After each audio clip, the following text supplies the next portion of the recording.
Hi friends, இன்னைக்கு காலையிலேயே நான் வீட்டிலேருந்து கிளம்பிட்டேன் 7 மணிக்கெல்லாம். ஆனால் 7 மணிக்கு கிளம்பணும் அப்படின்னா, நம்ம முன்னாடியே எழுந்து 5 மணிக்குனா எழுந்து வேலை செஞ்சால் தான். இதுக்காக தான் வந்து நேற்று நைட்டே வந்து ப்ரௌனி பாக்ஸுக்கு வந்து சாப்பாடெல்லாம் ரெடி பண்ணிவிட்டு, எல்லாத்தையும் போட்டு கோழியெல்லாம் திறந்து விட்டுட்டு தீனி போட்டு வரத்துக்குள்ளவே வந்து ரொம்ப டைம் ஆயிடுச்சு. இந்த ட்ரெயின் நான் பிடிக்க வரும்போது பார்த்தீங்கன்னா, வெறும் 3 நிமிஷம் தான் டைம் இருந்தது.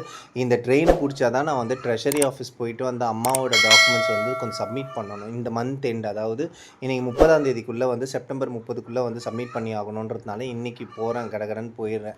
போயிட்டு சப்மிட் பண்ணிட்டு அதுக்கப்புறமா அங்கேருந்து கிளம்பி அம்மாவுக்கு வந்து ஹாஸ்பிட்டலில் வந்து மெடிசன் வாங்கணும். அந்த மெடிசன் எல்லாம் வாங்கி எடுத்துகிட்டு நான் வீட்டுக்கு வரத்துக்குள்ளேயே எப்படி இருந்தாலும் 3லேருந்து 3:30 ஆகிடும் அப்படின்றதுனாங்க நான் கிளம்பிட்டேங்க.